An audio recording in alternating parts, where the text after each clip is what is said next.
Calling all beings. Calling all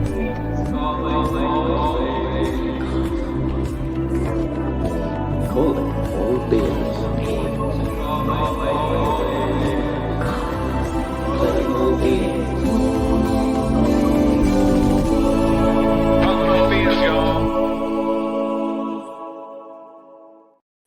Yeah! Woo! Welcome back to Calling All Beings. It feels like it's been a minute since we've been in here. I am so happy to be back with my family. Yes, it's time, baby. Right there, who you're looking at with the glasses and the nice hair and those earbuds is the co-conspirator of this joint, my brother Money Nathan. Woo! What is going on? Happy New Good Year, evening, Money. 2023. Here we go. Yes. Show 60. 60th show. It's crazy. Oh man, 60th show, man. And Deb is trying to outpace us. That's right. I said her name. Watch She out. is our other co-host. She is the researcher. She's the one who keeps the rudder. She's holding on to the rudder, make sure we're on the right direction. She is at a study of UAPs, the host of Deb's Data Dojo. What's up, Debs? Happy New Year. I hope everyone is resolved this year to have great resolutions. Dude, you know what? I want to tell Miss B, man, my resolution was not to drink on the show anymore. Maybe after the show. After the show, Miss B. There you go. All right. So, as everybody knows, we've been talking about on Twitter, we've been wanting to expand the show, expand our aperture to include things like paranormal, who we're hoping to have on Miss Nicole Strickland, and Bigfoot. We've had on Matt Knapp, among other Bigfoot guests, and we have more booked. But I'll tell you what, I wanted to book someone who was knowledgeable on cryptids, someone who had experience, someone who had heard a lot of stories in addition to her own experiences. And she is a content creator herself. So if you would, Money Nathan, come in here to educate, regulate, and dissertate. She's the princess of paranormal, the queen of cryptids, and the host of Crypto Normal Encounters. Miss B, put your hands together for Bettina Moss. Woo! Hilarious. Oh, Can I get an amen for Bettina Moss? Amen. Amen. Yes. Wow, that was. I like the intro. Nobody's ever introduced me like that before. I love that. One and only. Thank you so much, Thank y'all for having me. It is an honor to have you. We really do want to get educated. You could probably tell from just a little bit of banter that we've had that we really don't know anything. But we learn a lot from other content creators. And so, we're just building our family. By the end of this episode, you'll be like, oh, wow, I am a member of Cab Fam. You are. But one of the questions before I turn you over to the very capable hands of my brother, Money Nathan, the co-conspirator of this joint here, is, the cryptid family, just seeing, your social media and you interacting with other investigators, content creators, and the fam, it's a beautiful thing to see that. And it becomes like a second fam. And what I'm curious about, Miss B, is the reaction of your first fam, your actual nuclear family and friends, and how they react when you tell them that you are, an experiencer, an analyst of cryptids. You mean with other researchers, or So you mean like yeah, with your family No, with your actual family who are laypersons as it comes to the topic that you cover, how do Okay. they react to this? Well, my parents, they never believed it. And I don't know if to say that they didn't believe it or they were just too afraid to admit or believe that something like that was out there. Almost like the whole thing of Bigfoot and Dogman, they never seen it on that property. So it was almost kind of like out of sight, out of mind. And they felt like that, well, since they lived there in that house all those years, from like 1985 to like 2019, they never saw anything. So therefore, they didn't see it. It didn't exist. And they basically kind of thought that since I'm seeing these things, I'm telling them about it, they just felt like, well, you like to watch all that stuff. You know how, it is like being a Christian, your parents are going to look at it, or most Christians may look at it like, well, you're just making, your imagination is going wild, like you're researching this stuff. And so basically, by you doing that, it's almost like you're conjuring it up or you're seeing something that's not really there. And they start to question your credibility or your mental well-being. So Your they think you're sanity. Are you crazy. okay, Bettina? Are you It is. okay? Earth to Tina, like 10 full hat wearing. They think that's how they feel about it. And so it's just been for me one of those things that I don't like to discuss it much at all, unless it's like with people like this within the cryptid community, other researchers, other eyewitnesses, but friends and family, coworkers, and stuff like that. I'll tell them a little bit, but for the most part, I kind of steer clear of it because most people don't understand it and don't believe it. So it's kind of a waste of time, and I won't even waste my breath with Yeah, that. and So. so you talked about the Christian perspective. We just kind of teed it up for Money Nathan right there. Yeah, I mean, since you brought it up, I had to go there. So first of all, thank you so much for being on the show with us and being willing to talk about this. I know that in our community, kind of cryptids isn't something that are talked about very often, and it's Mhm. interesting to me the kind of skepticism that our community may possess towards something like cryptids, just as some of the cryptid community may have some skepticism towards the UFO side of things. But when it comes to Mhm. the faith component, uh, has your interest in this, has your experience with cryptids and interviewing people who've had experience with cryptids, how has that impacted you personally from your own faith perspective? And I know that can be a very personal response or question, so you can tell me whatever you want to tell me. But has it enhanced that kind of journey for you, or how has it changed? It makes some of the things that may have been questionable or that I may have mulled over before in the Bible, or things that we see, like as a Christian, we got Christianity, but you also have like Judeo, Hebrew Judaism, and you got like Greek mythology and stuff like that, and the ancient Egyptian, all the ancient things that go into it. When you look at that and then you tie it in with the Bible, things that we kind of looked over before, where it would talk about, I guess, like for instance, like the lion men of Moab. You're looking at that and we kind of just scroll past that and you don't think much about it. Or in Genesis, where it talks about that not only did the fallen angels come in and defile the animals, but Job said that even, was it Job?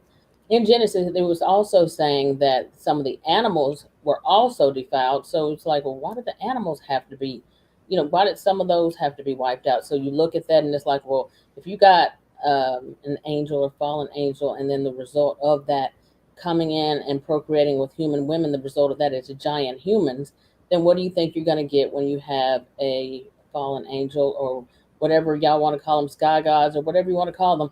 What do you think you're going to get when you take that and you go in with a wolf or an ape? You're going to get a giant animal of that same species.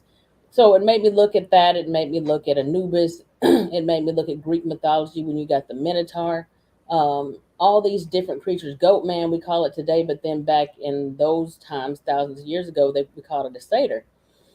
And a lot of people don't realize, and I can't remember right now, but I think it's in the book of Isaiah where it actually mentions the satyr in there. So you put that together with, I think, Isaiah, this Old Testament, you put that together with Greek mythology, these things are telling you it's pretty much these people were seeing these things at those time periods. And that's just my thoughts on it.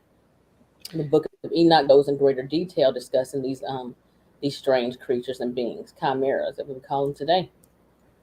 Right. No, I So mean it you've hasn't given. changed my thoughts on it. It just makes me look at the world around us, and it makes some of the weird things that didn't make sense in the Bible on that level, on these strange creatures, Leviathan, and other weird beings and entities, or whatever you want to call them. It just makes it make more sense, the fact that we're still seeing these things today. Yeah, well, that integrative approach is really fascinating. And I think that a lot of modern people have really created a barrier, a wall between the texts of old that do speak about these things quite often. We've decided that those are just stories, they're imaginary, they're not real. And what's happening today is real. So we kind of exclude these areas, we don't let them intermingle. And I think it's just interesting how this topic, and it sounds like for you on a personal level, has really entwined those two things in a very intimate Hmm. way. I think that's really interesting. I appreciate you sharing that with us. But I want to turn it over to Deb. I know she's got a question she wants to ask. Yeah, Okay. so I feel like this is along the same vein. In the UFO community, there's a lot of concern that religion will be like wiped out or knocked off its pedestal Usurped. because of UFOs. But I feel like what you've done is shown that religion could potentially be amplified by the evidence of cryptids. What do you think about that? I think so because if, as a Christian, like I said, there are people who are not non-Christian who would say, "Well, why do you have to bring up the Bible?" And that's just my personal belief. But to be honest with you, I don't need like the Bible or Christianity to prove cryptids. I mean, there's cultures all throughout the entire world that are not Christian that would be looked at, I guess, more secular or New Age or different cultures that talking about these things. You got the Native American cultures who talked about the redhead giants, which maybe that Sasquatch or Bigfoot. Then you've got like stories of giants, like the Nephilim, Genesis 6, where it talks about that. So if there, and then you have like so many different areas of things that's been discussed, so many things that's not really. But the Book of Enoch goes even further in detail, discussing the things in Genesis 6 4 that is not really brought up in detail, and it kind of makes you wonder why some of these extra biblical books were taken out. And I'm not saying that it all has to do with cryptids, but there's a lot of things in those books that a lot of people don't realize that it's in there.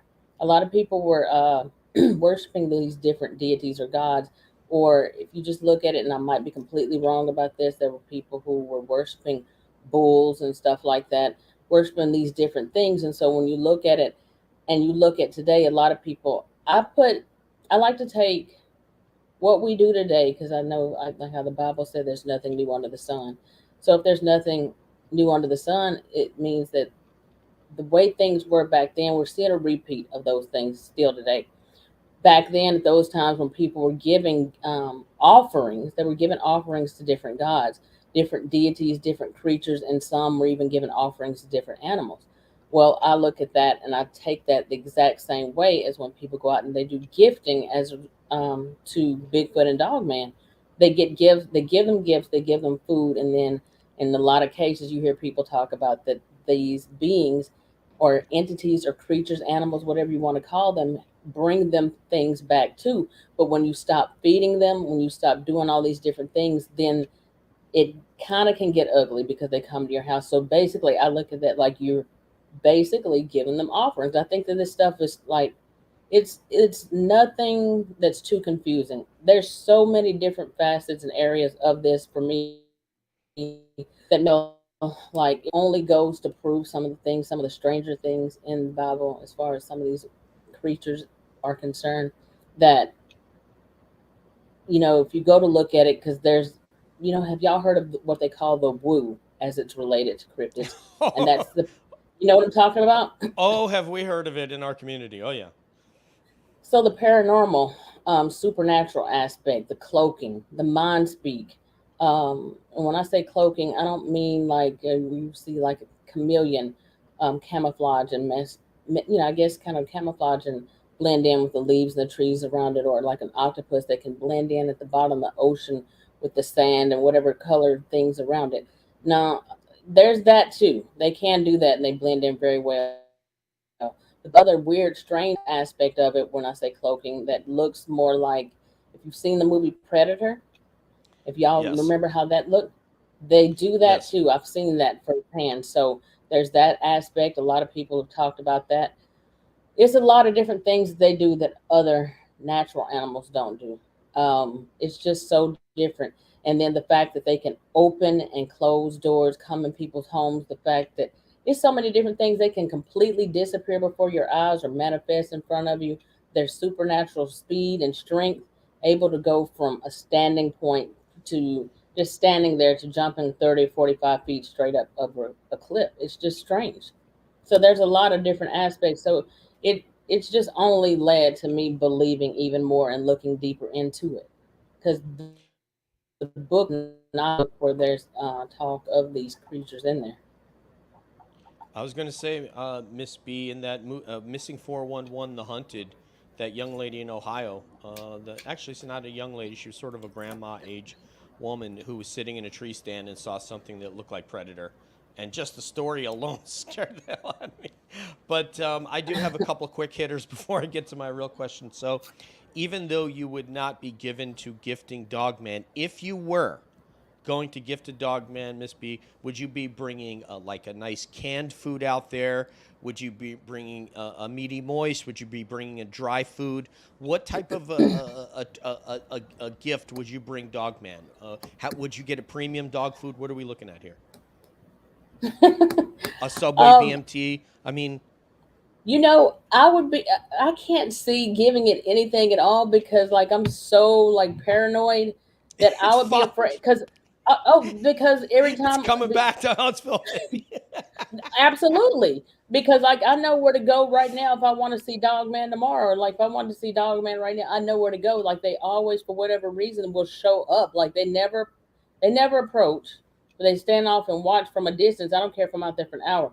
So for me personally, I would not go and feed them because they already feel too comfortable with me already as it is. So no, I wouldn't feed them. Now there are some people who probably would. No, You got the somebody out question there in is the if you comments right now.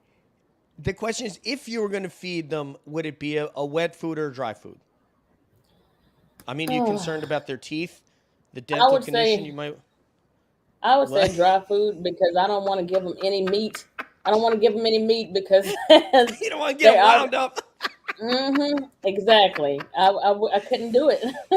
Okay, second of the quick hitter questions before I get to the real question is if is there a cryptid sticker, bumper sticker on Miss B's car, and if so, which cryptid is it? No stickers on my car at all. Ah, I don't do bumper no stickers. stickers. You're the one that's pulling the emblem off, so people are like, what kind of car is that, man? It's A- really cool, tinted windows. What is it? Absolutely. I don't do, but I mean, if I did, I would have a Dogman sticker on there. Yeah, I would have yay I for the definitely have dog a man. dog. I mean, because I've got Dogman paraphernalia around here and stuff already. Like, so no, I don't do the bumper stickers. It's just, I don't know. I guess I've kind of gotten superstitious. Like, even like during my shows and stuff, like sometimes like I get creeped out just by this stuff because a lot of people who have Dogman encounters and stuff like that, or even Bigfoot encounters. I guess some of us have what do you call PTSD. I don't have that, but I have Yeah. had the nightmares that come with it. Oh, you are badass. I am not. I'm not going to go for a third question because I know one of these two is going to go for it because we know we got to go there. So let me pass it over to the co-conspirator, my brother Money Nathan. Thanks, TJ. Yeah, so in our community with UFOs, there are some kind of core, what we call observable characteristics of UFOs or UAPs.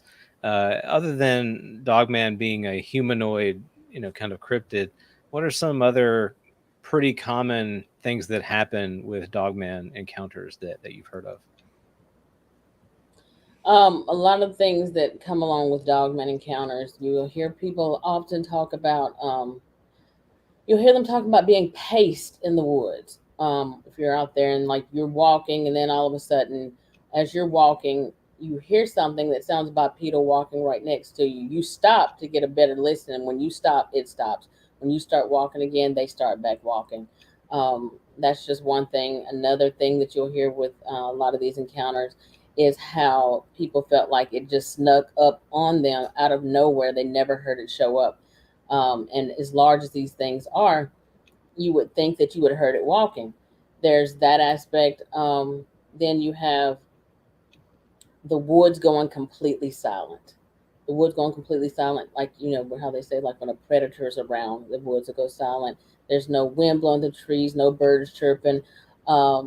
The smells that come from these creatures, you'll a lot of time hear people talk about. They smell like a wet dog, urine, blood, roadkill. Just terrible, horrendous smells coming from them. Um, you hear people talking also about being zapped. You hear that more so about Bigfoot more so than Dogman. But you have that, then you have people talking about how the telepathic speaking. That does happen with Dogman and Bigfoot. Wow. I've heard a lot of those.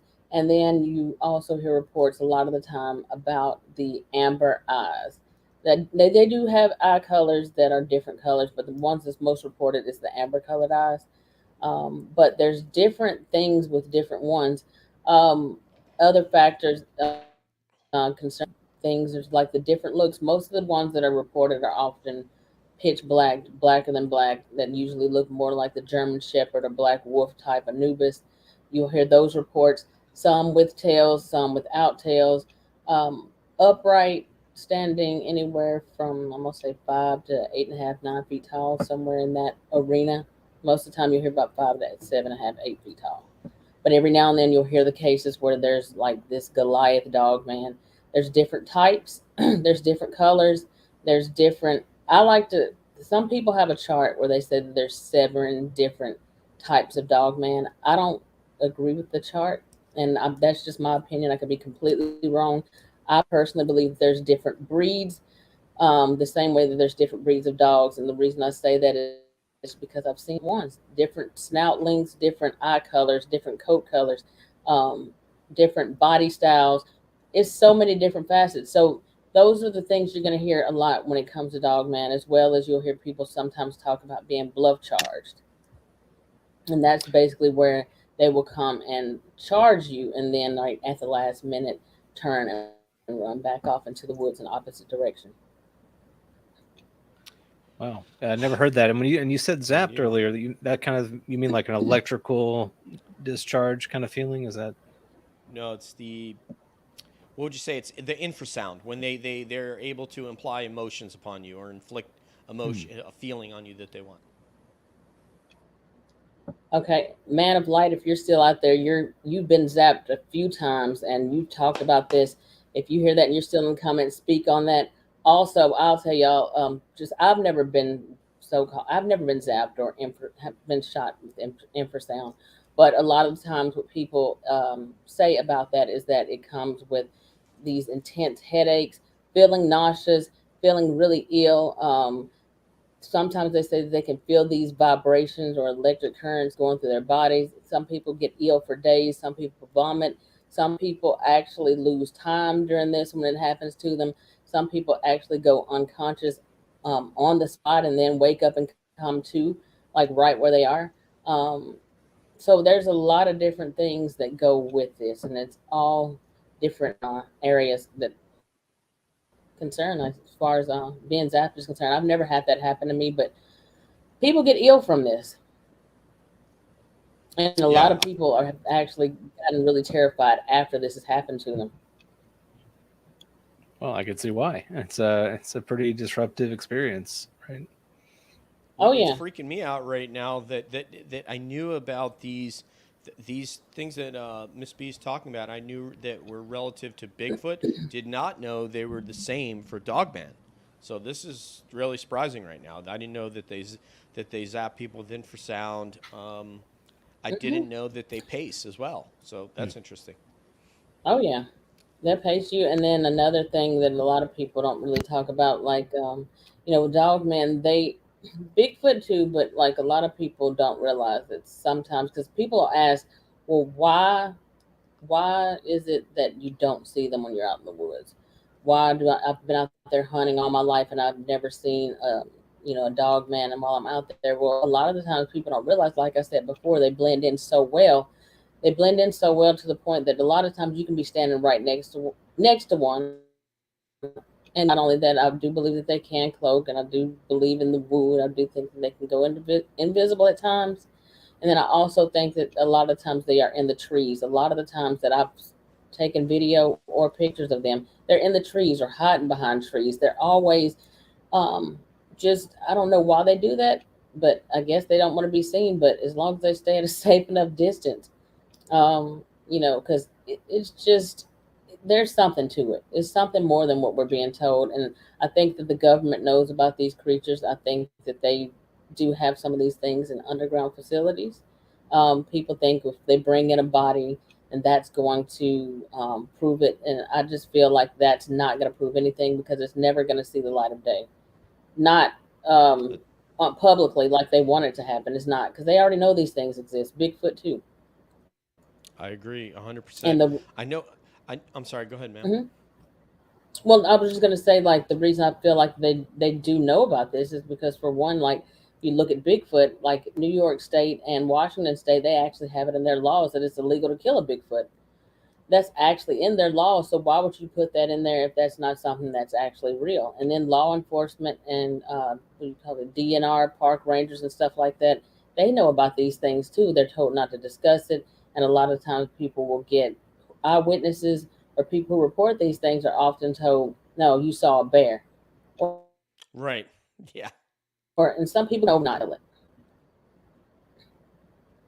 Yeah, I was going to say Matt Knapp, the aforementioned host of Bigfoot Crossroad, sent me an ordinance from Suwannee County, Florida, that says that you may not harvest a skunk ape or swamp ape. So it's pretty explicit there. That's a county ordinance, but nonetheless, it means they know they're there, and they're telling you they know they're there. We have to get to your encounter because that is a fascinating one. But before I do that, I have to turn it over to Debs. Okay, Yeah. all right. So we mentioned before that there's some divide in the UFO community where they're not as inclusive with cryptids, but I noticed when I listen to cryptid Mhm. chats or when I listen to their podcast, they often talk about entities that are called alien, or we call them non-human intelligence often. So to me, everything's blended together, and you hear a lot about cryptids actually interacting with each other. And some of those symptoms you just described are pretty much like parallel to encounters people have with entities. So do you feel like when you Mhm. are talking about cryptids, there's more inclusion for that alien, quote unquote alien, or non-human intelligence, and that maybe there's a reason for those parallels?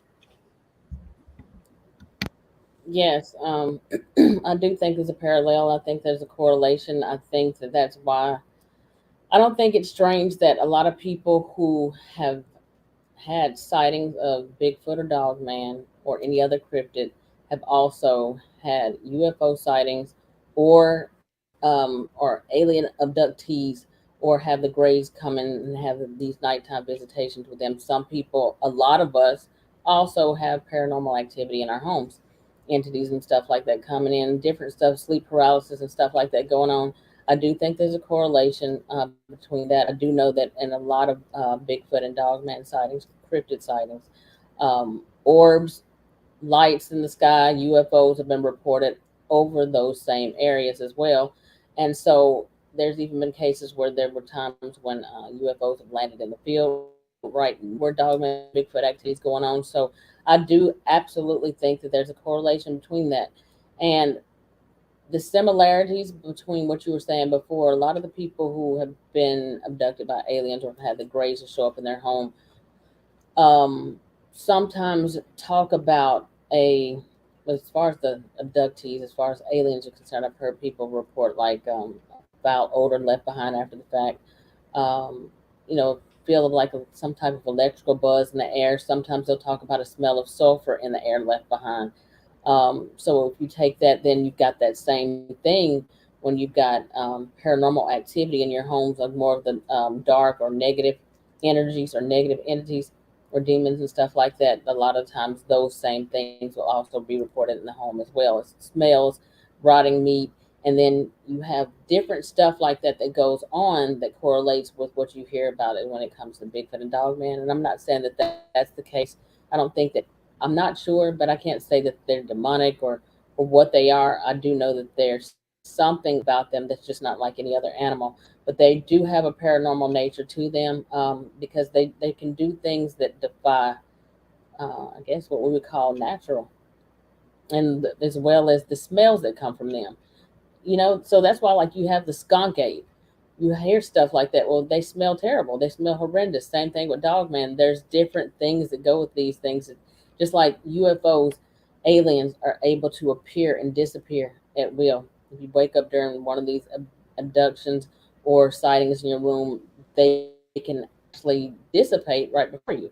Same thing with Bigfoot and Dogman. Some people actually have, I don't know if that's what they would call the ethereal Dogman, or Bigfoot, but there's people who actually have them to manifest in their homes as well. So it's a lot of correlation there, and I think it's all related some kind of way.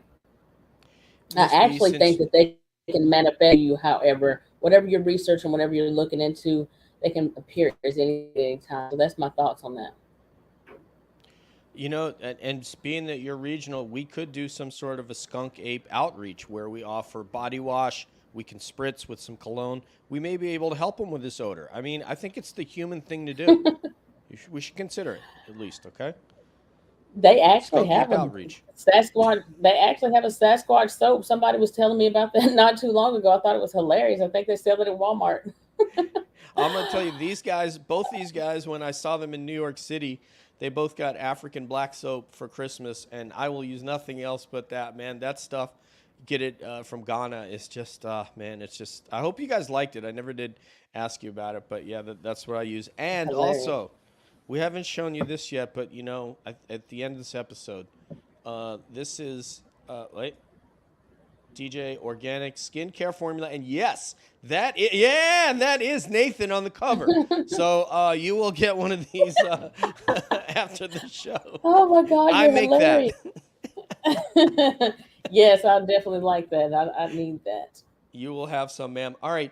We can't go any further without going into your encounter, Miss B. You know how important this is because it's going to open up other questions about origins and about basic feelings. You know, there's a lot of things that happen to a person when they have an encounter like this.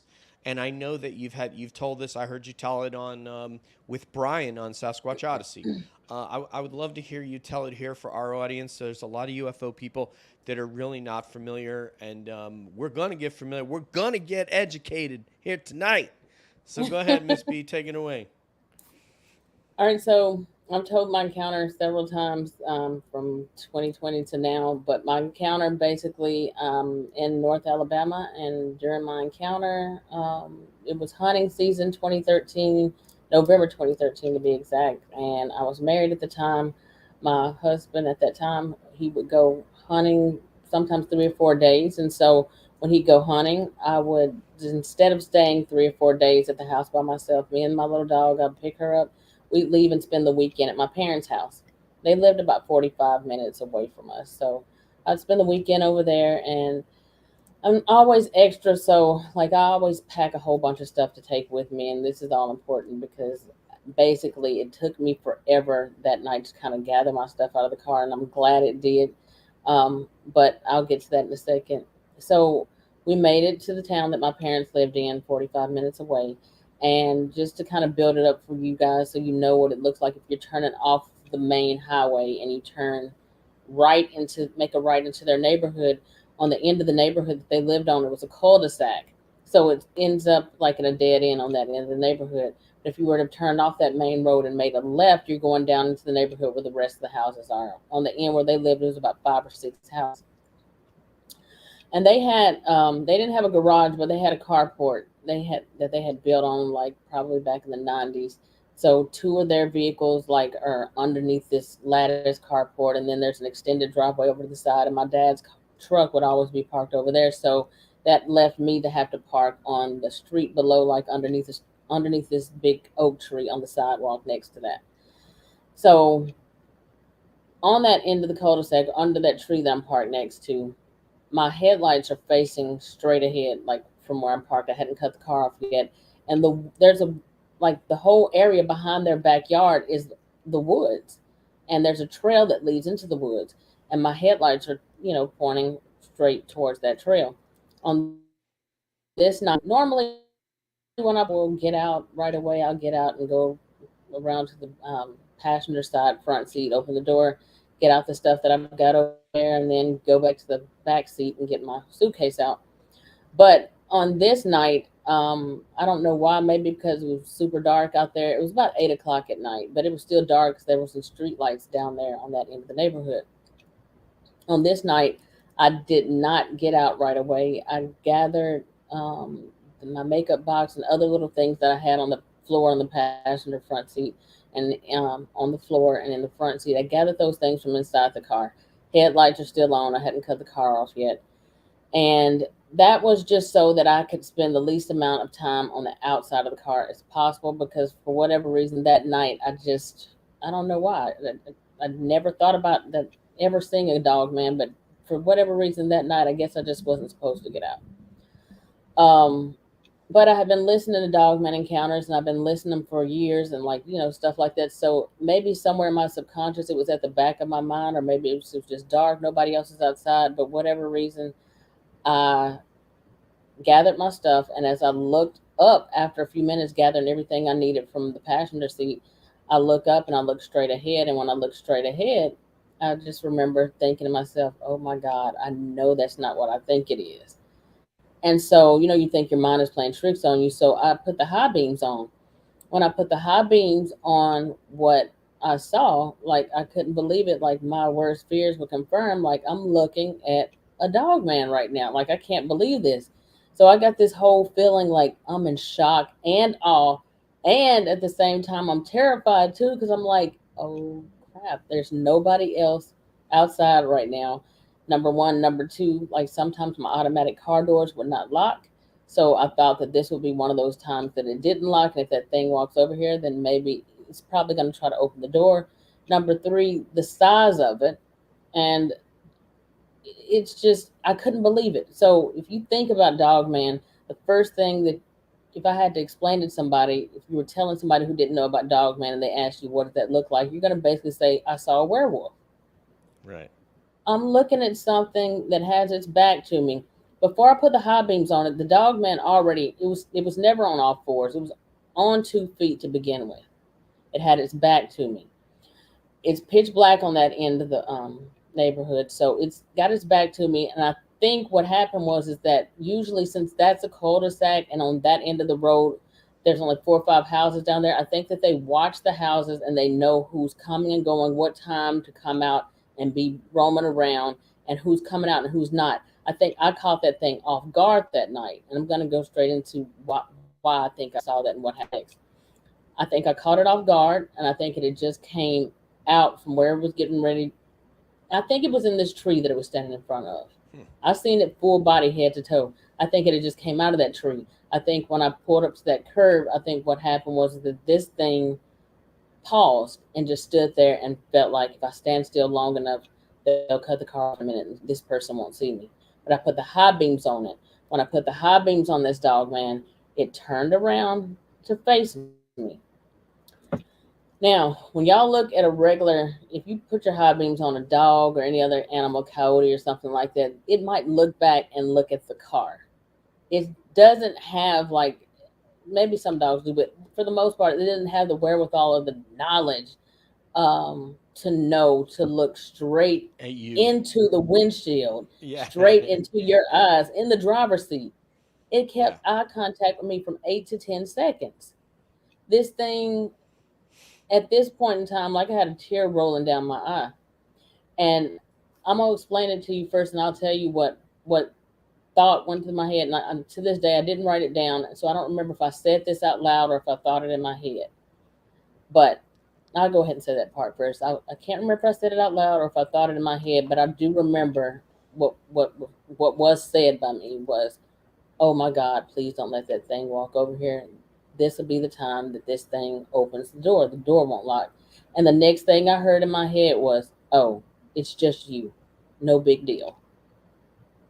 And just as casually as you want to, for those out there listening right now, I'm gonna give y'all a description what this dog man looked like. But just as casual as if nothing ever happened, it turned its back.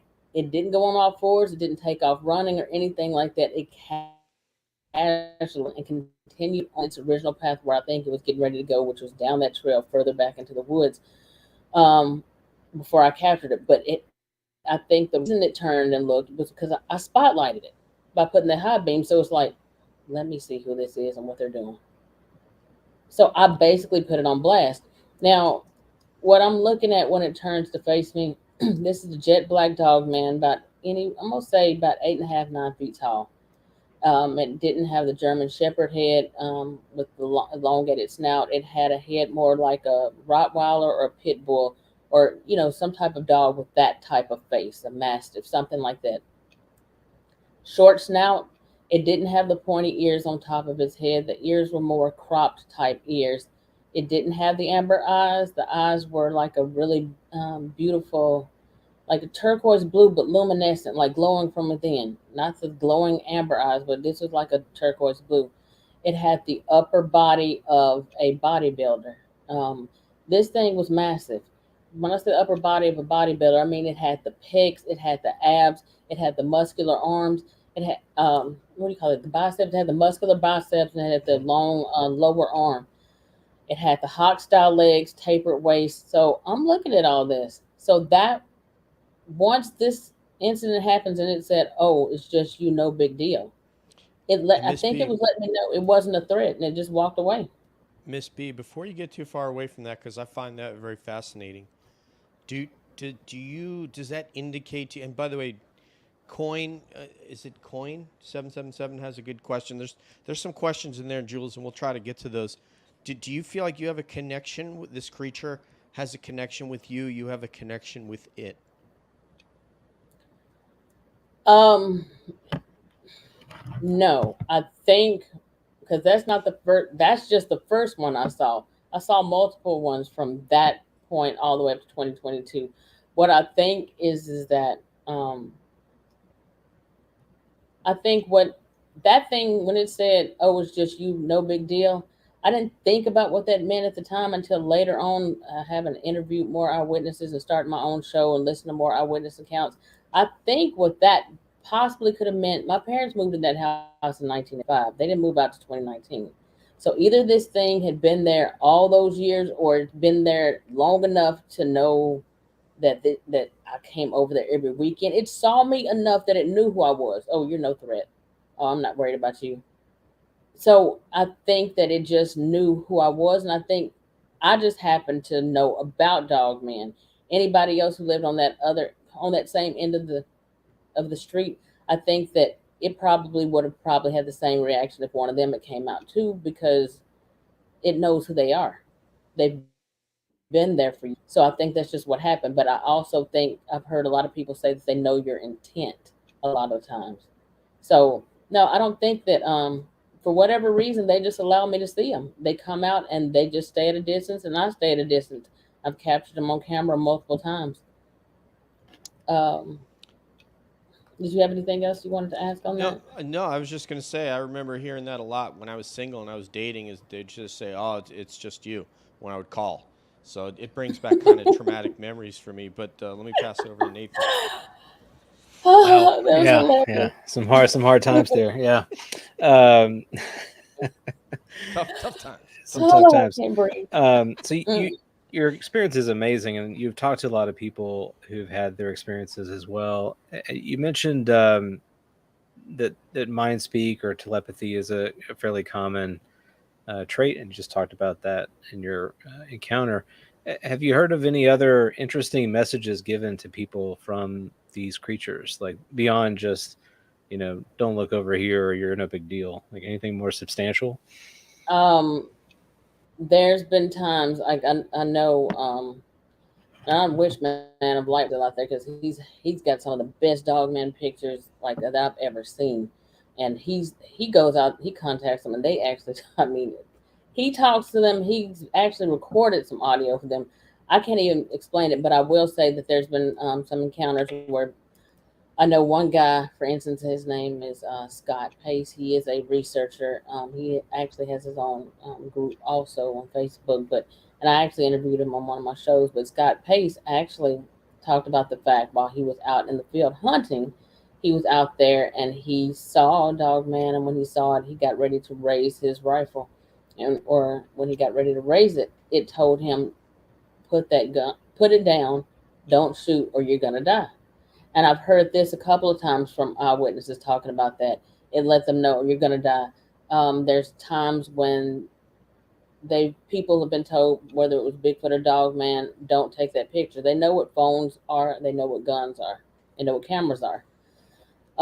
There's been times when people have, and this is really strange to me, but the times when you hear people talk about Dog Man actually having an evil grin, and they say it's not like when your dog actually, you know, has a happy face. They say it actually looks like it's grinning at them, like an evil grin with intent in its eyes.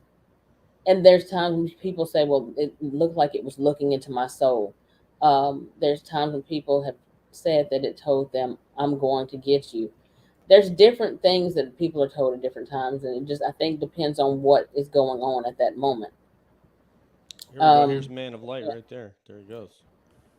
I walk within 5 feet, and they allow me to DOSO. I'm And not do sure what. so. Oh, to do so. Okay, and I'm gonna say the reason I think he's having success, and you're not Miss B. He's bringing dog food. I guarantee, man. He's bringing a He great. actually, Yeah, go to his channel. His channel is Man of Light, but he's got, I mean, he I shared will. some of the best. I can't, Greg, put the name of your group down there too. But Greg shares a lot of those pictures. He's got some of the most amazing pictures. Some of your people were asking, have I posted these pictures anywhere? And I want to ask y'all, I don't know if you want me to put them on your page. I don't know if you have a group or where you want me to send them to. Uh, I mean, we can, if you share them with us, we can put them in our Twitter feed, or share them with the community. Absolutely.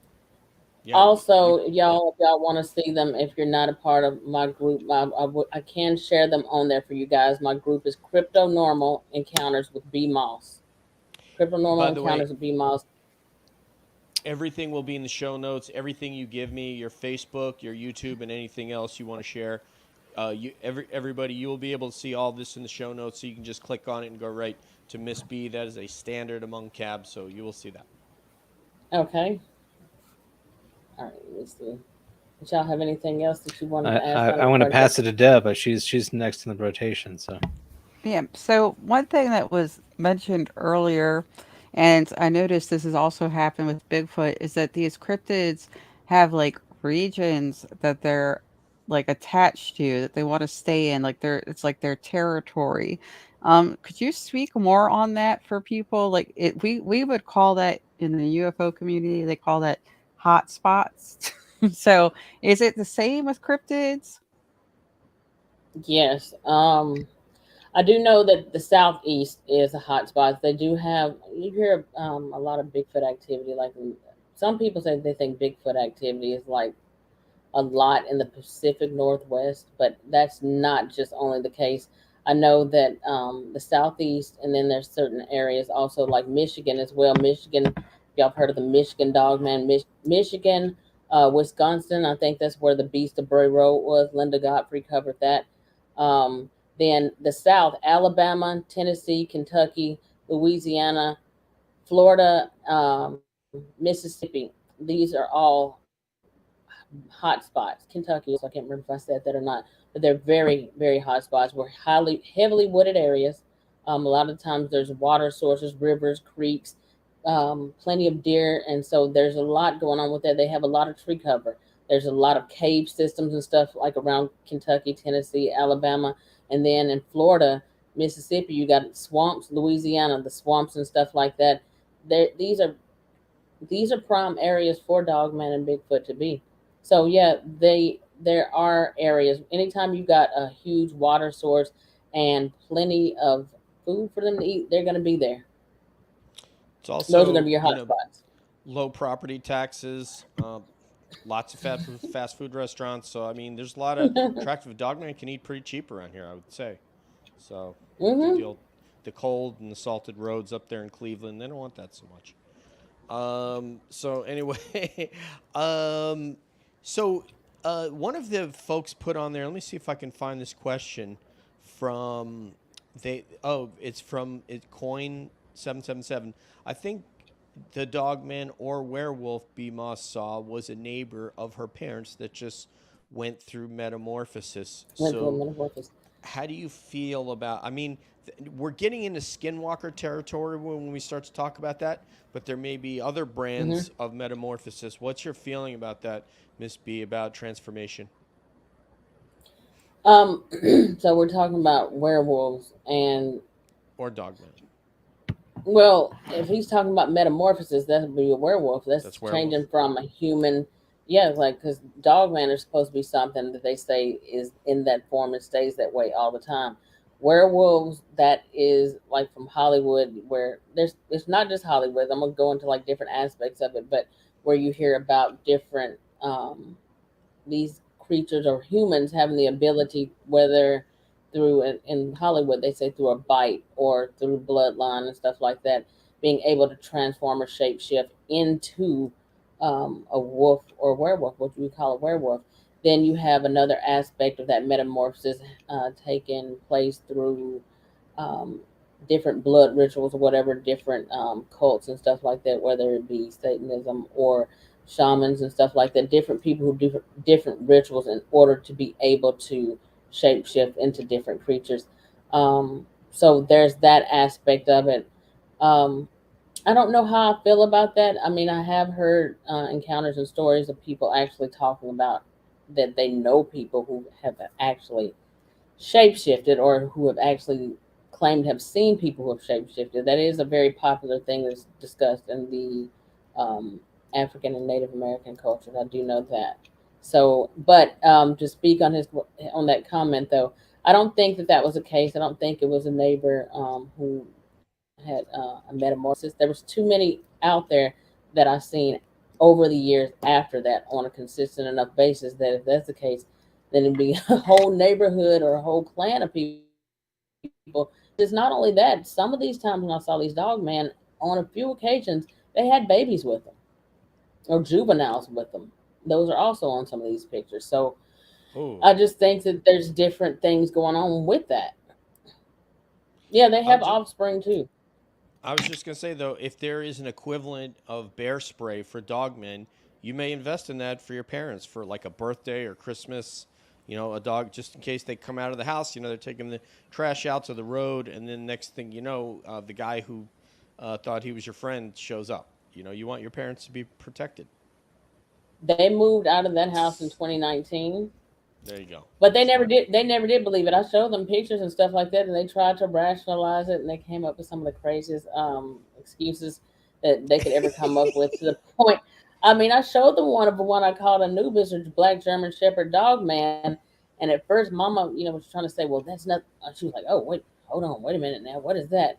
And then she sat there and tried to rationalize it. She said, "Well, maybe it was two coyotes, and one of them, stood up on its back." And then I said, "Mama, you sound ridiculous right now." She tried to rationalize it like that and say that's why it was so high up in the tree. I said, "You're not even making sense right now." But she knew enough to think it was strange enough that she tried to rationalize it. It didn't work. It's a really difficult topic. And by the way, if you want to tune in next weekend, Miss B, we're going to have the what do we call it? The Navajo Rangers. If you saw them on Unsolved Mysteries, or you saw them on History Channel, or you saw them on, they've been on a few different. Skinwalker Ranch. They were on. Jonathan Dover and Stan Milbrook are going to be on with us to talk about dealing with skinwalkers and Bigfoot and other. They were the paranormal, the two paranormal investigators for a gigantic swath of the Navajo Nation out there in Arizona that crossed into New Mexico and Nevada. So I'm like, wow, these two guys. So they're going to be on next week and talk about that stuff. I would definitely love to hear that. You said now they're going to be talking about skinwalkers.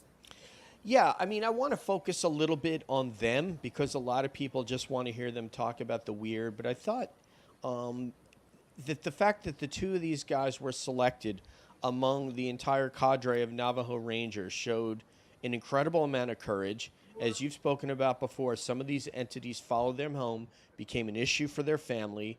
One of them, Skinwalker, was running next to Stan's car at 45 miles an hour, terrified him. Hmm. So they experienced a lot, I think, on behalf of the Navajo Nation, and I really want to focus on that. But we'll get a little bit into the weird as well, and have them talk. And if you have any questions, you feel free to shoot them to me, and I will ask them. So Absolutely. yes, ma'am. Let me pass it to Monet Nathan or Debs. I don't know if I've cut somebody off. No, I've got a question. So I'm really interested in the kind of psychological, the connection to our conscious experience, and you mentioned as well that people often have dreams around these encounters. Uh, can you describe some of the dreams or the themes that kind of come up in some of those experiences? My experiences as far as the dreams I've had each time like that I had dreams, probably I guess over the years I've probably had about a total of 3 or 4 different dreams about Dogman. And for me, even though the encounters or sightings that I had with these creatures, even though my experiences were not scary, in the dreams they were scary, and I don't know why, but they were scary in those. Usually them watching from like standing from a distance, watching them, knowing that they're there. They're usually at night and always 9 times out of 10 in that exact same area on that trail where I had my first sighting.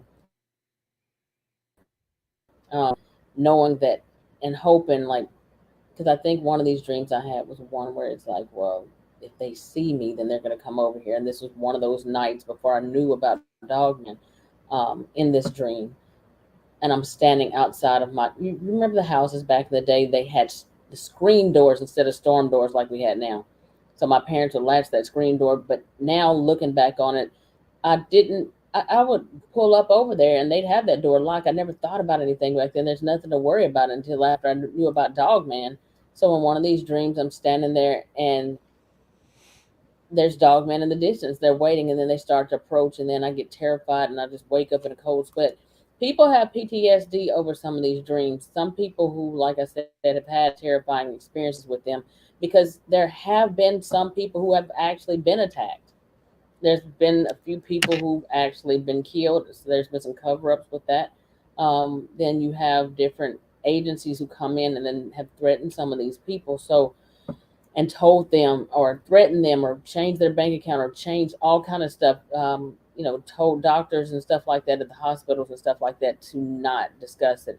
There's a specific case, Cott County, Tennessee, last year. 2 people in that same road, Cott County, Tennessee, were both killed under strange circumstances, which they say was an unknown canine. Now, I will go into that with y'all another time. That's a whole nother story in and of itself. But the situation around those killing, 15-inch bite marks, a bite mark like so large that it wraps around from the front of the hip, right to the buttocks area and the upper thigh. So many wounds on this woman's body that they lost count at the hospital. The judge put the whole medical staff and every witness, anybody who had anything to do with that case, put them on a gag order. They say wild dogs, 3 big dogs killed this woman. But if that's the case, then why is it still an open case? The reason it's still an open case is because as long as it's an open case, they don't have to tell you anything about it. And it's a lot of stuff that goes on with this. So there are dreams that people have because of it. I do think also when you've had a sighting or an encounter, some people talk about the fact that these creatures mark you, which means that you can, I don't know if that, if you believe in like werewolf movies and stuff like that, I don't know if imprinting is something, if that's a real thing, but these things do stick in your mind. You can't stop seeing them. Once you see it, you can't unsee it. So it's some type of way, it's going to change you to a point. It changed the way I did stuff. It changed me from feeling comfortable enough to walk outside of their house on the weekends. When I would go outside if I wanted to smoke, I wouldn't just go out there and sitting on the sidewalk and smoke out there in the driveway anymore out at night, and close the door behind me and like everybody else in the house or outside, and just I didn't do that anymore. After that, like, and even when if I came over their house at night, if they weren't outside, I'd call inside the house to say, hey, can y'all come open the door? So it changes the way people do things. Some people have actually decided after they've had their encounter out in the woods hunting. There's some people who refuse to go hunting or camping or fishing out in the woods again because of this. So it can be a very traumatic experience because depending on what kind of encounter you had. Now, Man of Light is a complete different example because he will be one to tell you that none of these creatures will hurt you. We've had talks about this plenty of times, but I just don't think that's the case. You have to go into the woods or in your surroundings. The same if you're going out there and you're thinking about a wolf or any other predator. Because I think that they have personalities the same way people or any other animal does. Do you fear them?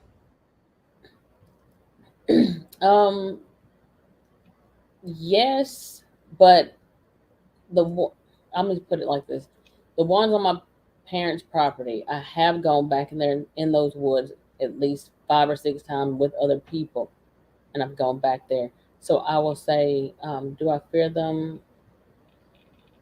To a certain, yeah. I mean, I wouldn't go back there by myself and Okay. think that fear them because I do know that there are aggressive encounters. I do know that people have been killed. I do know that people have been attacked. And I do know that they are 8.5 to 9 feet tall. I mean, in some cases, regardless, they're just not. That's not something that you just say. I would be afraid of a bear. So yeah, I do fear them. I just can say that the ones that I've seen on that property, they never given off a vibration of fear. I never felt terrified for my life. That first night was the first time I can say that. That time and one other time that I can actually say. And that first time was just because I couldn't believe I was actually seeing it. I was in shock and awe. And the second time second or third time that I saw one, I was actually this time out of the car in the backyard in the chain link fence. And if because I didn't tell y'all before, if y'all just want to know how close was I to that dog man on that night, Hmm. if I'd gotten out of the car and taken, because I'm not good at distance, so since then and paced where it was standing. So if I'd gotten out and taken about 60, anywhere between 50 to 60 feet, that's how close that dog man was that night.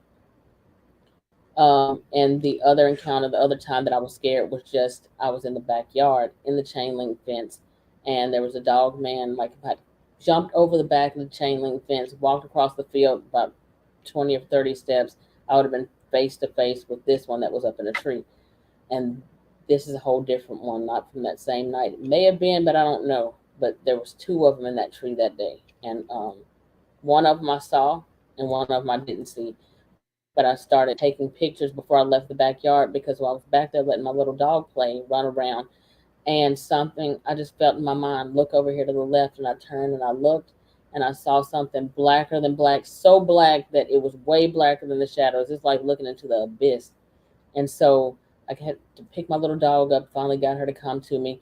And before I left the backyard, I'm walking towards the front of the fence, but I just had to take pictures because it was so black I couldn't make out any facial features on it. So I took multiple pictures, and when I did, what I saw, because I looked at that picture before I left that backyard, I was like, I got to get out of here now. And I saw what the black thing was. It was a massive head. The head was so big that this probably sounds like I'm exaggerating, but the head on this thing was so big. The body had to have been anywhere between, I'm gonna say 12 to 14 feet. And I know that sounds ridiculous, but the head was way too big. Mm. The head was way too big. I could see both eyes. I could see the nose, and this is another one with one of those short, stubby noses, cropped ears, and it was actually baring its teeth at me. It was actually snarling. I said, You scared? The at that moment. And I was scared also because I knew before I could actually make out the features of it when I first looked over there, I knew that that wasn't a shadow. It was way too black for that. When I really got scared was when I got up to the front of that chain when I stopped to take pictures. And, like I felt I'm safe enough distance now to where if anything happens, I can run to the front door and like go inside the house. So I wasn't afraid until I looked at that picture before I left the backyard and I saw it, and I saw it in real time snarling at me. So that's the only other time that I can say I was afraid. Woo. Mm. I'm gonna tell you, man. Especially if my Yeah. dog was there, I'd be really scared. I was out in the woods the other day in extreme fog, and it was so creepy. I'm thinking the mystery machine's gonna be like right over there. But let me let Deb get in there, and then I'll ask a last question. Then we'll go with Cabby goodbyes. Go ahead, Debs. Well, I had Okay. really wanted to learn more about the rainbow serpent because I know you're interested in that, and I am as well. But I had to make a couple comments. One, I volunteer to babysit all cryptid babies, just so you know, if you could just let them know. I'm one of the Contact Deborah latent. at a study of UAPs on Twitter for Right. babysitting cryptid services. Thank you. Yes, I will do that for any cryptids who want to like take a night off. But I also wanted to just kind of go back to, you were going through kind of a scary experience. I know it's not as fun as babysitting, but um, I wanted to address that because within the cryptid community, I'm sure there's been conversations about how to kind of deter, kind of stop some of the possible psychic attacks, maybe even prevent some of the scary dreams. What's some Hmm. advice you would give to someone who's not interested in inviting the phenomenon into their lives? I think that a person not interested, depending on what, it depends on where you're coming from with that. It depends on what you're involved in, as far as not inviting certain things into your life.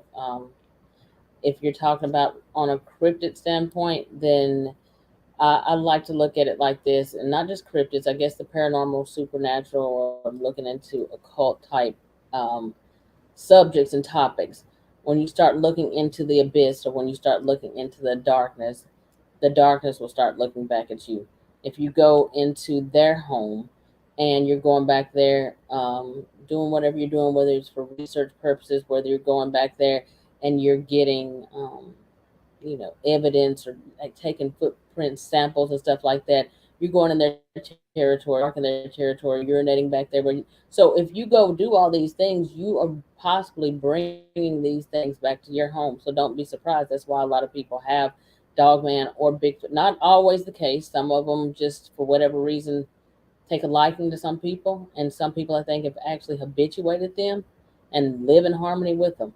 But you still have to have a certain level of respect for these creatures and understand that whether they are supernatural, whether they're Nephilim, whether they're flesh and blood creatures, you still need to understand that if you're going to go into their home, then you have also given them an open invitation and a welcome mat to come onto your property, to your home.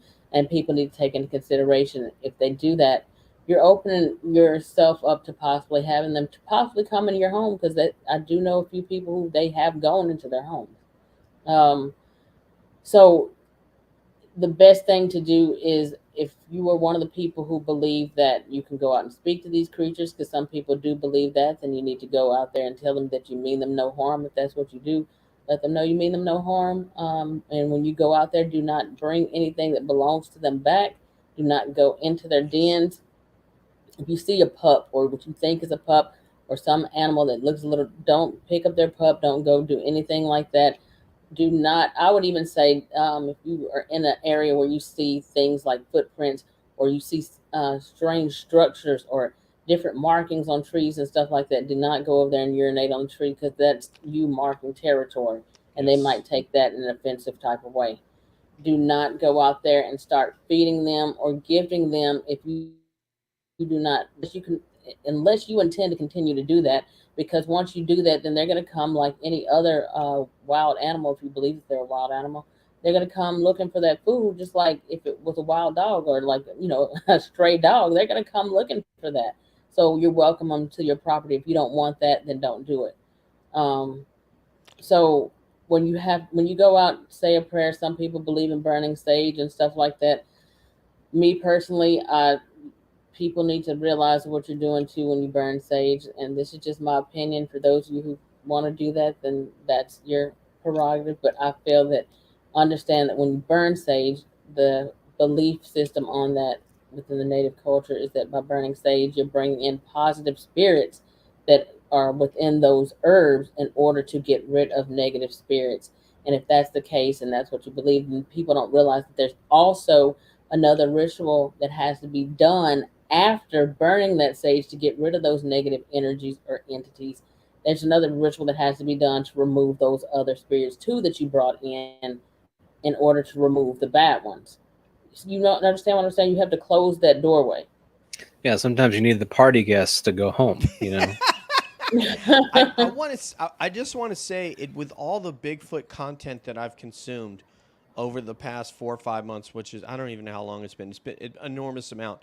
That is amazing advice that you've given, Miss B. I've been on one expedition in earnest, a couple that were just me and friends kind of out looking, but I went with the Ocala Bigfoot folks, and they did that. We did that ceremony where we said, you know, we're here. We're not coming here to invade your space. We're coming here with positivity. We just want to see your culture and experience it, but we're not trying to invade on you in any way. Just something very positive and uplifting, and I will do that every time that I go in the woods. So I love the advice Hmm. that you gave to our audience. And as far as I'm coming home, Nathan has installed the Ring door alarm system on his house. So I feel like one thing that's going to help a guy like Nathan, you see Dogman, like Ring goes off, you see Dogman out there, Nathan, what's happening? I'm staying inside. I mean, that's Yeah, my yeah. just I have two dogs now in the house that they would probably lose it. I don't, but that's a good question too. I don't. I mean, we didn't even talk about that. How other animals interact with Dogman, if at all. Oof, Yeah. I don't Well, want to talk about Bigfoot. coyotes have often been spotted with dogman a lot. I've heard that quite a bit. I don't know why that is. I've heard stories of dogman and Bigfoot killing people's pets, but I've also heard Yes. stories of them taking them in and taking a liking Having to them. pets. So, yeah, Yep, having pets, or some yep. people like actually said their dog was out playing with them. So I guess it just depends. I think they probably just have different temperaments. Um, but so there's positive sides of it, and there's negative sides. But I do know that both of them do hunt. There've been people who have actually spotted them hunting while they're out hunting, or people who've actually had them take, what was it? Somebody, I've heard a few cases now where people are out deer hunting and then they go, and after they know for a fact that they've shot the deer, they go out to go look for it and they can't find it anywhere. It's been like dragged off. They know where it fell and they knew, and they've actually had other people out there trying to help them look for that deer, the body, the carcass, and it's just gone, Or gone, it's in a tree in some or it's in cases. a tree, several Yeah. feet up. So it's a lot of stuff to it when it comes to animals and stuff like that. There's cases where people are going out hunting or they're camping or fishing or whatever, and they've got their dog with them, and the dog refuses to go any further, or the dog senses it, and then they're wondering why their dog didn't want to come out. And then later on, there's a sighting of a Bigfoot or a dog man. They hunker down a lot of the time when it comes to that. Yeah. Terrified. I, I would say if you love your, all of us here are dog owners that are on the show right now, pet owners. Do not ever send your dog out after a Bigfoot. Dogs will run. Sometimes it's that they're actually really aggressive, and sometimes it's just that they're not thinking and they run headlong into something. And I mean, up where I come from in the Hudson Valley, right near Bear Mountain, there's a young man from New Jersey that was with a Boy Scout group, and he saw a Bigfoot holding half a dog in one hand and a blanket of somebody from someone's campsite in the other hand. So they do tear dogs in half. Their hunting tactics or their ways of killing deer are extremely horrific, graphic to Hmm. the extent that I don't want to talk about them on the show, but they're very Hmm. disturbing if you love animals. So don't ever send your dog out, even if you think you have the biggest, baddest Hmm. pit bull dog. Do not send him out after a Bigfoot if you love the dog, because it will certainly end up in multiple pieces. Absolutely. Some bears have even been dragged out of their dens in hibernation. Um, Oh there's a yeah, lot of stories going on with that too. I mean, it's a lot of stuff. And a lot of people don't realize when you see some of these deer carcasses and stuff like that, where the head is like turned all the way around. It's just, legs are it's ripped off. crazy. It's Legs ripped off. it's Yeah. So, and it's I've quite heard a crazy. lot of the times where there's other predators that won't even touch the carcass.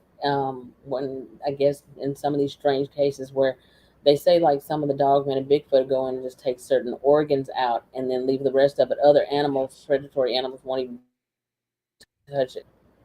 So it's I've something heard to that it. too. It's weird. That is really weird. Yeah, they eat the So, guts. They eat the guts. It's really hmm. weird. We're gonna bring it to a disgusting level now.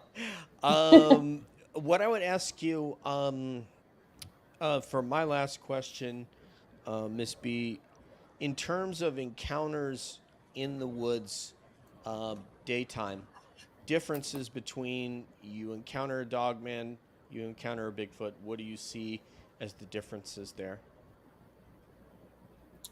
What do you mean? And daytime versus nighttime Yeah. So, encounter? well, no. Let's just say daytime where you can actually see. A lot of times, hikers will come upon a Bigfoot on the trail. A lot of times, it means that they've penetrated. They're encountering a sentry, and they're penetrating the area where they're protecting the main family, the alpha, the mom, and the babies.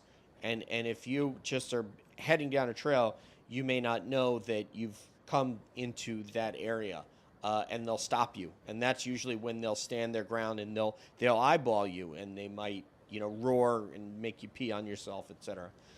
But Mm-hmm. is there a difference, as you understand it, on how to handle yourself if you were to have a daytime encounter with a Bigfoot or a dogman?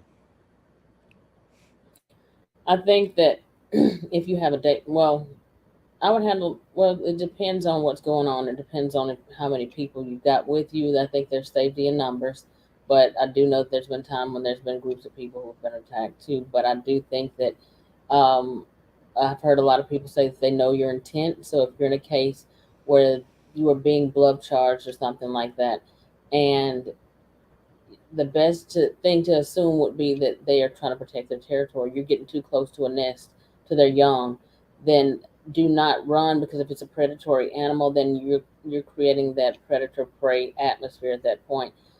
Back up slowly. I would say I don't know if it's a good thing to keep eye contact with it and not take your eyes off of it, or to lower your eyes, like they say, don't look into a dog's eyes. Or I don't know the best thing to do with that other than to either pray at that moment and start backing away slowly. If you have to, I would say if you got a firearm or some type of weapon, don't use it unless you have to, unless you're being charged or attacked, because sometimes raising that gun or firearm can be taken as a form of aggression, and they may, because they know what they are.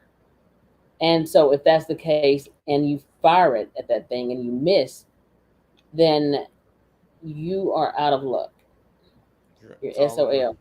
Yeah, yeah. So if I had to use it and it's right up on me, then I would do so. But let them know, got to put your hands up and say, hey, I mean you no harm. If they do understand language or telepathy, if you got to pray, whatever you got to do that. Back out, back away slowly, and do the best you can just to get out of there the best way you can.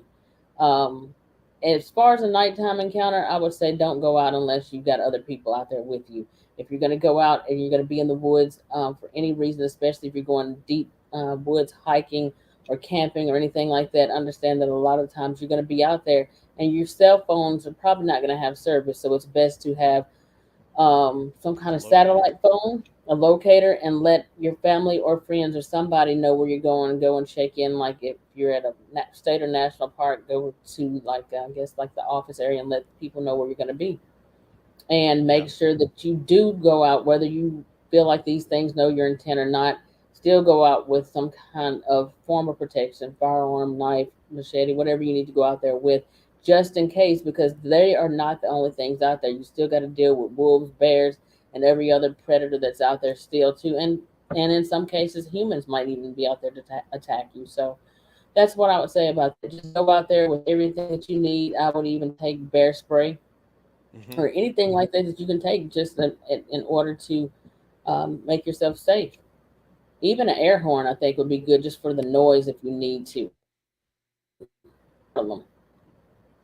Yeah, So I that's my want to thoughts tell on that safety tip. that's a great idea, and I wanted to, relative to what you said about the firearm. I want to tell a quick story. There was a guy camping near a river in Ohio solo, and he drives himself off from the river, and he goes back to camp, and he sees something bent over, pulling off bark and looking like it's eating grubs, and he thinks it's a bear. So he's doing the hey bear, just trying to let it know, that it's coming up, so you don't, startle it, but it can hear you. So he's doing the hay bear, and he pulls his firearm out, and what stands up is a female Bigfoot that was picking those grub worms. So he has his weapon. So the tension is very very high and he has a handgun with a holster, and so he slowly puts the weapon in his holster and feels the tension, the look on her face, everything just get very calm. She's now Hmm. looking at the yellow towel that's in his hand. He said the way that a woman is window shopping, like on a high street in England or Main Street somewhere, and she's looking at that yellow towel. So he's really nervous, but he very gently kind of like pitches the towel over to her, kind of like that, over onto the log.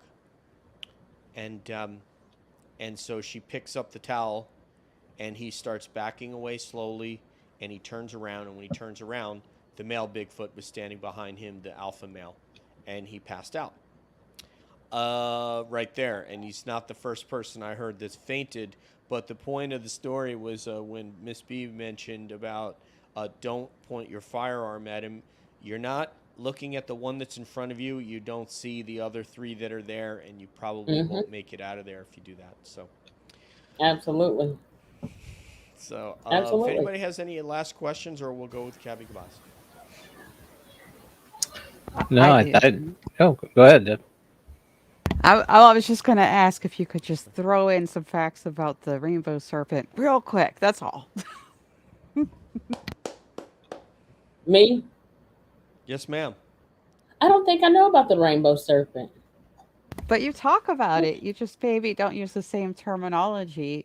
The rainbow What do you? serpent is the flying serpent, also known as by some people like a dragon, that appears Okay. internationally throughout history in multiple religions and faiths. Yeah. So I think like in the Native American culture, I know, and I can't remember if this is I can't remember if it's Mayan and Aztec, but you have where you got Kukulkan that is brought up in one of them. I can't remember if that's the Aztec, Mayan, or the Mayan. But then in the other one you have Quetzalcoatl, and they are referred to as the flying serpent. And the way I look at that, and like I said before, there's no new thing under the sun. It's flying serpent. Okay, so you got a serpent. A serpent. Oh, let me go into that first. Let me slow down. Flying serpent. That's the dragon, to me, in my mind. And if you look at that, like biblically speaking, and I may could be completely wrong. This is just my take on it. When you say a flying serpent, we're automatically looking at that. I think what they were calling it was a plumed serpent. Plumed means feathers. But what if it didn't have feathers? What if it was just flying and, if you look at it like a dragon and then you take into that um, the Chinese cultures all over the world, they have their stories of dragons. And then you got medieval times like in ancient England, ancient Europe, or whatever, where they have stories of dragons. And then you got in the book of, I can't remember, book of Job, a Leviathan is brought up. Leviathan, I don't remember it being brought up anything about any wings or anything like that, but it was more of like a water serpent, like a water dragon. I guess maybe something would breathe fire. I have no idea, but what I do think is that there is something to those two. There are videos and stuff out there to this day where there are dragons seen flying around. And then if you think about like, we look at dinosaurs a certain type of way, and they say, well, dinosaurs in the Bible, but what if they were in the Bible? People don't realize that dinosaurs, man did live alongside dinosaurs as well, but we were told that they didn't. There's several different cave drawings of people hunting dinosaurs. There's still to this day, I think, in Africa, certain areas of Africa. I don't know if this is in the Congo or where, but they have something they call the what do they call it, Mikele Mbembe. It's like a raptor or some type of dinosaur that they say is still sighted over there still now. Pterodactyl sightings still like North Carolina, Texas, Arizona, certain areas here in the United States. That's a flying serpent. These things Yes. are still here. There's a guy on Facebook, and I don't know if he's got a few videos on YouTube. His name is Rex Yappy, and he lives in, I can't remember if it's Guatemala or Guam. He lives in another country, and he actually says that there's pterodactyls that actually live within this volcano there where he lives at. He says that it's a major thing. Plenty of people have sighted them. There's sightings as far as like I know this is January right now, but there were sightings last year in North Carolina of pterodactyls. There's a lot of stuff that's still out there. Thunderbirds. So when you look at these different things, I don't think that a lot of this stuff is so hard to believe because, for one, I would have thought that Bigfoot and Dogman werewolf, would be something ridiculous or not. So the way I look at things now, I think that there's nothing that's beyond the realm of possibilities of what's out there. I think that these things have always existed. I think they're ancient. In some cases, I think they've been here before us or as long as we've been here. I think that ancient cultures around the world, whether that was in the Middle East or whether anywhere in the world, I think that people always lived alongside these things. It's just that today, society, these things are being covered up from us. And when there's archaeological digs, and the Smithsonian comes in, they come and they take these bodies or they take these skeletal remains away, and you never hear about them again. People don't realize that there's giants and stuff like that ever since the 17, 1800s, right here in the United States. Hundreds of them, like all across the United States and all across the world, that were dug up, and these skeletons, some of them 14, 15, 16 feet tall. But then when they were shipped off to the Smithsonian, you never heard about it again. It's a lot of stuff that's still going on to this day. There's still sightings of giants still going on to this day too. There's a lot of stuff that's out there that they remember. And I can't remember what tsunami this was. Now I don't know if it was the one back in like 2002 or what. But do y'all remember? At one point they were showing these big, huge sea serpents washing up on the beach. It looked like one of Uh, those. I think It I had have that seen something long like neck, that. like one of those ancient water dinosaurs, and I can't think of the name of those now. But it had the long neck. It had that. Did y'all ever see the movie The Water Horse? Mm-mm. You know what the You, Loch Nathan? Ness Yeah. monster. You Yeah, know I've what the seen it. It's Loch Ness good. monster is. Okay, well, something like that. And that's not just been that was one incident, but there's multiple incidents where those type of things are washed up on the beaches. It's ancient sharks to this day that were supposed to have died out like millions of years ago that is still washing up right now. Y'all remember the megalodon a few years ago was something that was supposed to be extinct. Yeah, Hey, that's why I don't go into the ocean for those reasons. It's, Miss B, yeah, I just want to tell you, I'm a long distance swimmer. I do wear a shark band around my wrist. You're making me think that I should buy one for the other wrist and both ankles. So, You you're need kind of to. scaring me right now. I need to. I'm serious. I mean, it's a lot of stuff out there. There's like stuff they don't want you to know. That stuff is real. Julie said plesiosaur. Yep, Julie, that's it. Like that, something like that actually Thank- washed up on the beach. Matter of fact, when y'all that's still out there watching this, when y'all get a chance, just go to YouTube and type in pterodactyl sightings, type in dragon sightings, because it's all kind of videos on that. In I addition heard to a, flying humanoids and everything else. yeah, I think I heard a pretty credible source for a Thunderbird the other day that was gigantic. It was the individual would have been somebody you would have thought was a very sober individual. I'm trying to remember which show that I heard it on because I listen to a lot of different shows, but it is very eye opening. And if there's one thing that thank you, Jules. If there's one thing that we get from this is and what you've helped us do here tonight, be is that to open your mind, open your aperture, because you're a UFO person. Don't think that get in your mind that that's the only thing out there because it's not. Absolutely. And that there is thousands. What they say since in the last 50 years, 10,000 Bigfoot sightings, and then that's just reported sightings. There's probably an additional 10,000 of people who are like, or more, who'll say, I'll never talk about this again because I'm traumatized. And a lot of those individuals have just Mm-hmm. popped up on shows like VIX this year. And Mm-hmm. not to mention the dog man. So if you're a person who is following B and you are a cryptid person, understand that the UFO phenomenon is quite real Mm-hmm. as well. So I think Absolutely. what you're helping us do is just to open our mind and open our aperture, Nathan. Relative to consciousness, there's a lot out there, and please don't think that we know it all because we just don't. Absolutely. And I have my slogan that I like to use a lot of times: make it make sense. You need to make it make sense because this is not brand new. And just real quick, because I know y'all are getting short for time, but like even with the whole UFO phenomenon, I might be reaching with this. Everything I throw out there, y'all, is just some of this stuff is theories, but I look at stuff. You got like the Indian, or what do you call it, like the Hindu cultures and stuff like that, who talk about the Brahmanas. That goes back to ancient times. This UFOs, what they were calling those. You got different cultures, whatever, talking about the sky gods coming down, like Native American cultures talk about that. And then in some cases, I don't know if y'all are familiar with that show, Ancient Aliens, came on a few years ago.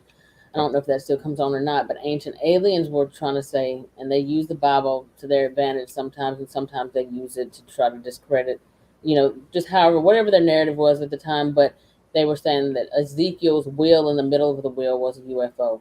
So you look at different things like that, and then you have different times when they said that cloud that was following them. It's up for debate. I mean, or just depending on how strong your faith is, there is certain things that we do know. They were calling them chariot. What was it, Zechariah Sitchin, or was it Eric Von Daniken that did Chariots of the Gods? Sounds like a Nathan question. Yeah, I think that was Sitchin, but I can't remember.